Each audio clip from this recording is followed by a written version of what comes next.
Well, just a few weeks ago, I had the privilege of being with those on pilgrimage in the very places that Jesus is being described here in the scriptures this morning. Around the Sea of Galilee, his home base was Simon Peter's mother's house, who, if you read in chapter 8, is healed by Jesus. And he's staying right there. It's literally yards away, or meters away from the synagogue of his time. And Jesus spent a lot of time in Capernaum. Capernaum was on the border of two principalities. It was a major tax collection point, and that's why Matthew is there, because no government ever wants to miss the opportunity to do what? Collect taxes.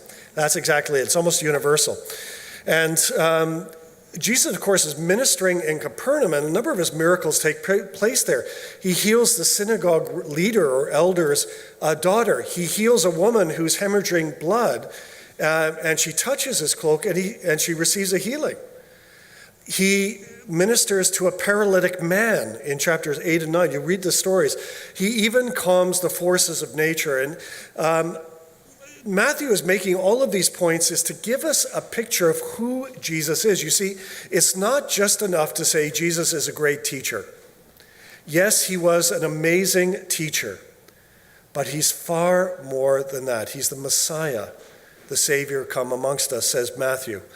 And Matthew is going to discover that for himself. Now, Matthew is a tax collector. He makes a lot of money, and in Jesus' day, taxes were about 90% of your income. So if you made $100 a year, $90 was going in taxes, leaving you just $10 to feed your family and try and survive on. So tax collectors were incredibly unpopular for several reasons. Taxes were high, and secondly, most of the taxes seemed to benefit the wealthy aristocracy and the Roman authorities who had power in the land, not benefit those who paid them. And so there was a lot of grumbling, and this was often focused on those who worked for the Roman government. They were considered really traitors to their own people. They were the tax collectors. Matthew was one of them. He worked in Capernaum. He saw and heard about what Jesus was doing, and then Jesus invited himself to go and have dinner with Matthew. And everybody who saw this, as they did with Zacchaeus, was grumbling, why is a righteous man going to the home of such a despicable person who works for the Roman authorities, who's part of the poverty, the grinding poverty that we experience through overtaxation? And this Orthodox rabbi is going to eat with him. And what's more, Matthew's invited his friends who aren't the good living, clean people of Capernaum. They are other tax collectors and prostitutes. And of course, what Matthew discovers is that God's amazing love and grace is for everyone. For those whose life is perhaps more together, more orthodox and religious, down to those who feel furthest away from God because they wonder if God could ever love or forgive them. And Matthew's saying, if God can forgive me, the tax collector, and my lifestyle, and change me, what can God do for you? And what's more, Jesus chooses Matthew and his selection of other followers to be his disciples to proclaim the good news. Now, I don't know if you follow the NHL draft or the NBA or all of the draft processes. If you're one of the star players, you hope to be drafted near the top, 1, 2, 3, 4, 5, 6, 7, 8. If you get drafted 355, this isn't a good sign. You may end up actually playing for the practice team in a league, maybe. The chance of actually being a great star is probably quite small. Jesus chose, I consider, not the 1, 2, 3, or 4 star picks to be his disciples. They're number 355 and lower. Matthew, why would you choose somebody who's universally hated by everybody there except other tax collectors and prostitutes to be a proclaimer of the gospel? Or Peter or the other fishermen? Judas, a zealot. By the way, zealots were those who wanted to kill the Romans and were very much in favor of violence and violent overthrow. I mean, this is a real collection of winners to be disciples. But you see, God looks at our hearts and sees us in a way that perhaps others don't, and sees not just where we are, where we start from, but what we can become through the way he works in our lives. And then as he changes us, he sends us into the world to say, just as Matthew could say, as you have received freely, freely give. In other words, as you've received God's mercy and love and transformation in your life, you're called to go and share that love with others in the community. And that's how they say God is alive. The reality of God's presence often is the change people see in who? Us. Isn't it? And so in just a couple of weeks, I'll have the privilege of leading a team of 13 people to go to the Diocese of Tareme to share part of the love of St. Paul's with our brothers and sisters there. And by the way, it's a reciprocal process. We go and share love and we receive love and blessing from our brothers and sisters in Tanzania. It's one of the great things about being part of a worldwide Christian communion and the Anglican fellowship is that we have brothers and sisters all around the world that we're in relationship with. And so I'm delighted this morning that we got two of our brothers and sisters who were born in Tanzania, but who now live and study here, Mugure and Mbayo Akiri, who are the daughters of Bishop Mwita Akiri, with whom we're going to be working in a few weeks. They're going to come and share with us now.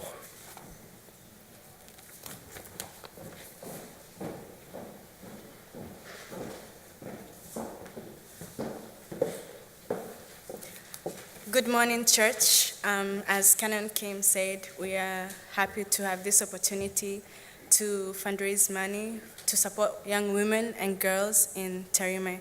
And we are the daughters of Bishop Mwita Akiri. My name is Mugure Akiri, and this is my younger sister, Mbayo Akiri. And we are fundraising money for supporting for women and girls in Tarime.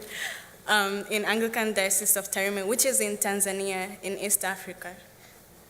So Tarime is west of, I don't know if you've heard of them, but the Serengeti Plains, where there's lions and zebras. And it's east of Lake Victoria, which is the second largest water body in the world.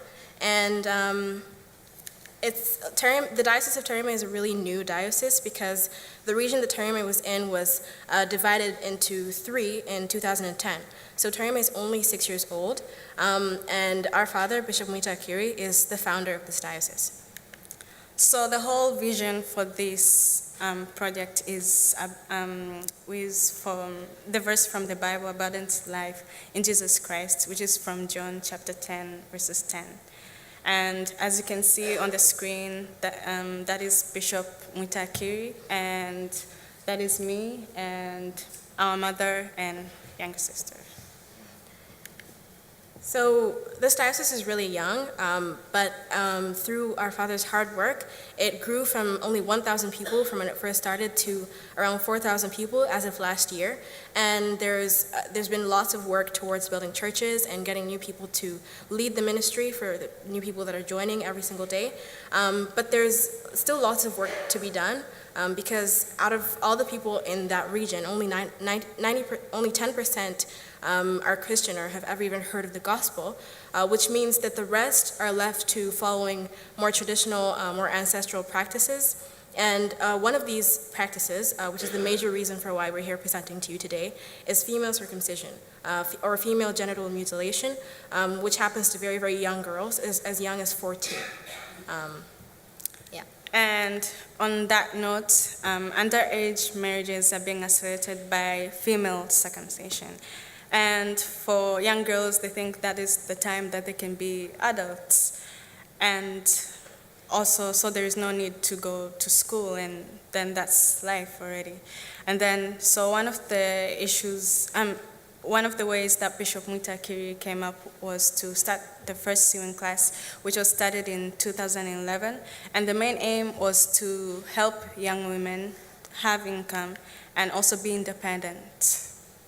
And yeah, so when this venture was first brought up by the diocese, it was in a very small crowded space in the center of the town that is Tarime.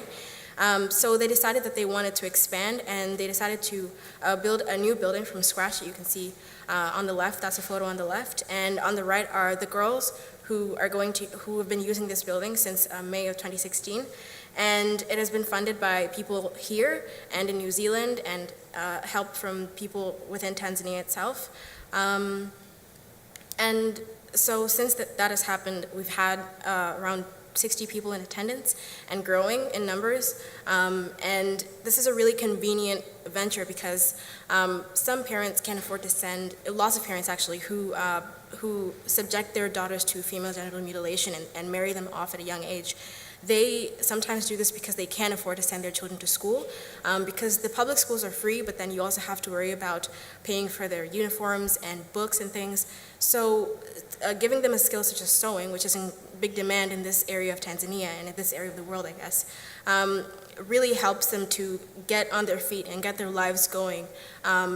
Instead of just being sent off at an early age, they can show their parents that they're not just material to be sold off for cows or for dowry or to gain social respect. They're actually people, and they can create their own lives. And aside from having a sewing center, Bishop Akiri has encouraged young women in Tarime to start their own farms to grow vegetable for nutrition and also for getting another source of income and to be able to help their husbands and their families to take care of their children. So our dad calls himself Bishop Giraffe, not just because the giraffe is the national animal for Tanzania, but also because he's willing to go as far as he needs to.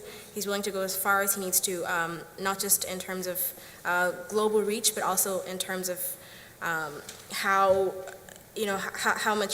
hard he works to help people, bring people closer to Christ, and help them develop their lives spiritually, but also help them develop their lives in a practical and physical way.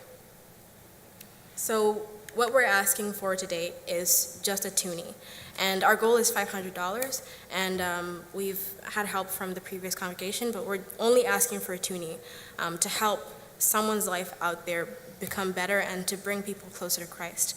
And this is just the beginning, of course, and we're still praying for further growth, and it's only 6 years old, so it's a very, very young diocese, but with the help of just a toonie, we can go very, very far. So thank you very much. Thank you for listening.